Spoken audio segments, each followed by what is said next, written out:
If I began my sermon this morning by saying that I wanted to share with you my attitude to epistemology and hermeneutics, I expect that most of you wouldn't know what on earth I was talking about. And to be honest, I don't think I would either.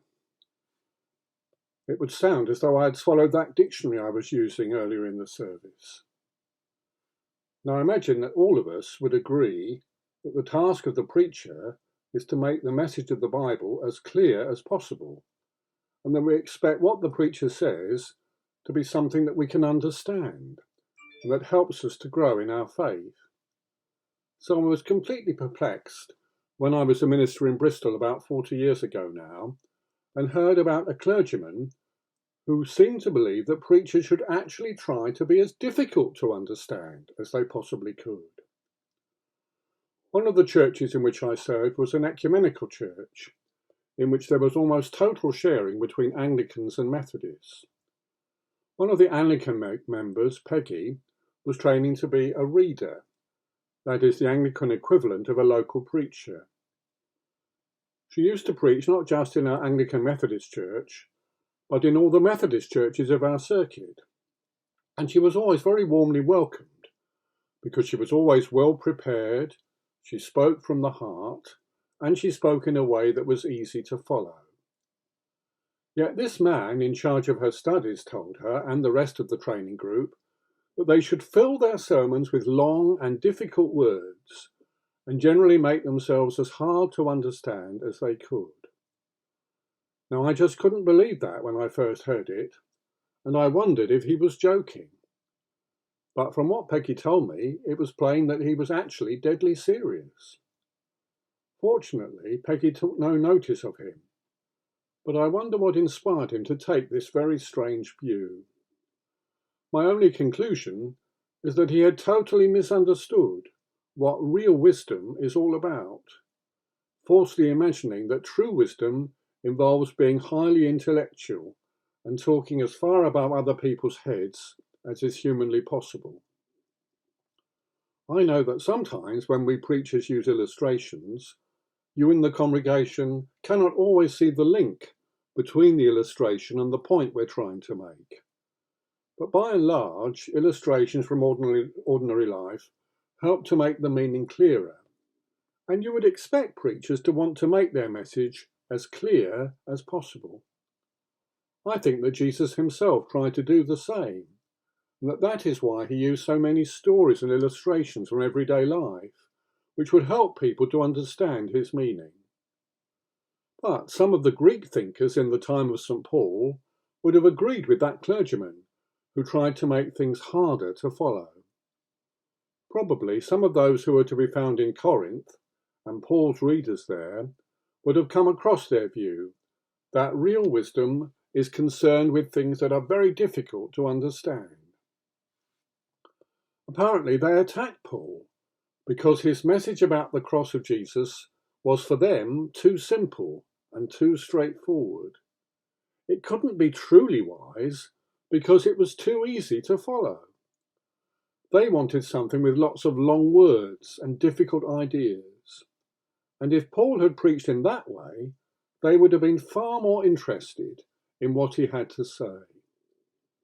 But Paul was quite clear that the wisdom these Greeks favoured was an empty wisdom and was of no use compared to the true wisdom contained in Jesus Christ and in his cross.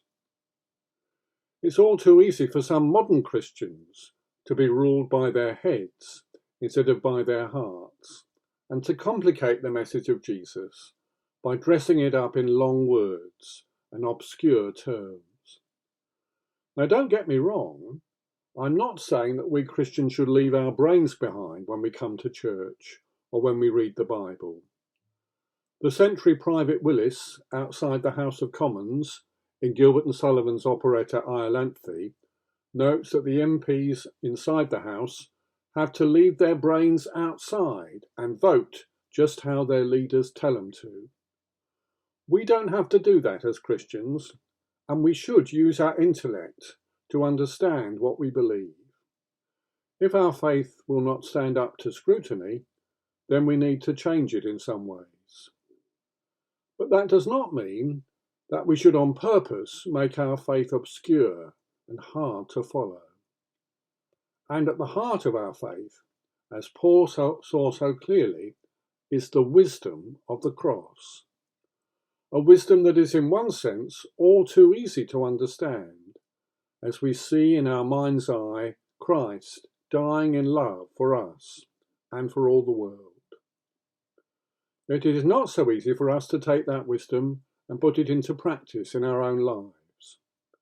Perhaps that is why some Christians try to make the message of Jesus more complicated than it really is, because that gives them an excuse for not actually putting the message into practice in what they do.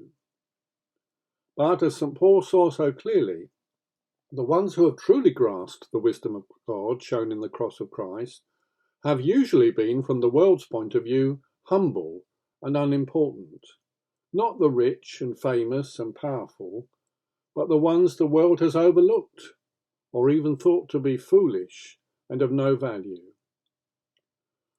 When the wise men came seeking a king, they found him not at King Herod's court as they had expected, but instead in a much humbler setting, in that house at Bethlehem, with Mary and Joseph.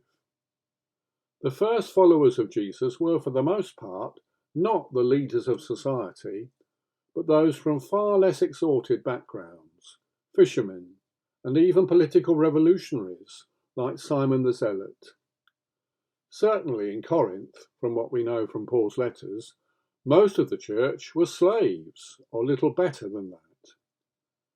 Yet it was then, and still is today, to people who have no pretensions and no desire to be intellectual, that the true wisdom of God most often comes.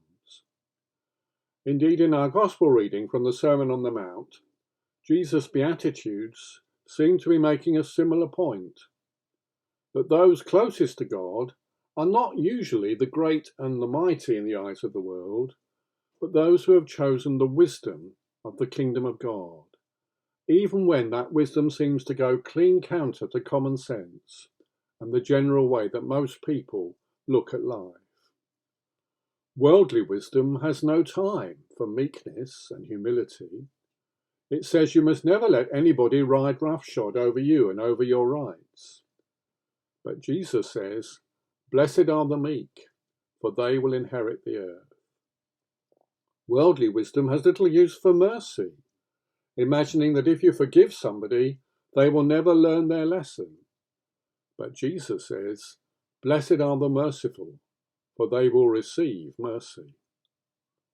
Worldly wisdom is all in favour of being aggressive and putting other people in their place. But Jesus says, "Blessed are the peacemakers, for they will be called children of God." To the worldly wise, the cross of Jesus is nonsense, and they imagine that there is nothing worse than showing yourself vulnerable or having to suffer. But Jesus says, "Blessed are those who are persecuted for righteousness' sake, for theirs is the kingdom of heaven." And Jesus not only proclaims that truth, but lives it out by the way in which he himself is put on trial and made vulnerable as he is mocked and abused and finally crucified. What a great mystery we have here. Yet it is the mystery at the very heart of existence, that the true wisdom of God is found not in a God who orders people around and who is very much in the driving seat, but in a God who becomes vulnerable and weak and who even dies on a cross. Jesus seems to be saying to us that if we would find true wisdom, we should not try to put on airs by using long words and complicated ideas. Nor should we try to be great and powerful in a worldly sense by being those who seek to achieve great fame or fortune. On the contrary, like Jesus, we need to be humble and unassuming, even being ready to be vulnerable. In our Old Testament lesson, the prophet Micah was on the right track when he suggested that what God requires from us is that we do justice, love kindness, and above all, walk humbly with our God. The Israelites in Micah's time were so keen to achieve great things by a mighty wisdom, so that through those achievements they might win their own salvation. But when they did that, they only succeeded in getting further and further away from God. In the passage we heard, the prophet even questions the value of sacrifices, which were so much a part of the Israelite religion. For Micah, those sacrifices suggested yet again that men and women could achieve their own salvation and work out their own wisdom without reference to God.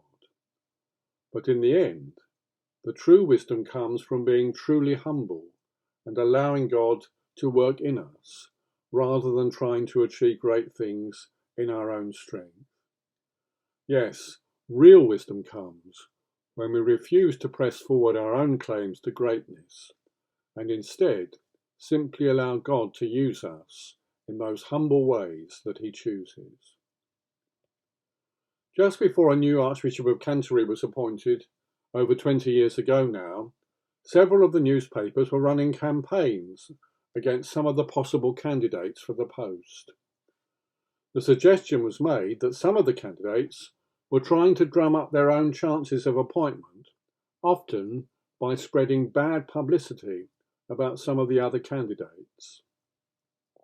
Now, I don't know if that was true, and I hope that it wasn't.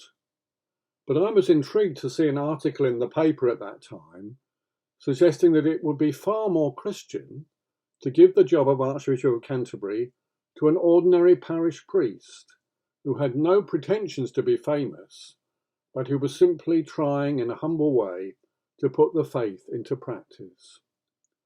I have a lot of sympathy with that point of view, although it may, of course, be too idealistic. Part of me wonders if, when it comes to appointing the president of the Methodist Conference each year, it should be done not by a vote, but by lot, so that the person is appointed not because of any campaign or pressure group. Certainly, in New Testament times, that was usually how they appointed church leaders. Although if we did that today, I suppose we might end up with someone who wasn't the greatest preacher, theologian, or administrator. Yet whatever you think about that, surely in our own lives, we must each try to see more clearly where true wisdom lies. I have no doubt that wherever else wisdom may be found, it is definitely at work in the cross of Jesus Christ. If we want a wisdom that works in the heart and not just in the head, then we must take in what we find at the cross. Indeed, as we think about what was involved in the death of Jesus, may we take to our hearts that loving wisdom which Jesus brings, the loving wisdom which puts God at the centre and which swallows up our own desire for greatness and power, swallows it up in love for God and love for our fellows. I don't know about you, but that is the sort of wisdom which I can at least begin to understand, and that speaks to me with a directness I find nowhere else. So let us take this wisdom that God offers to us in his Son Jesus, and let us be satisfied with nothing else. Amen.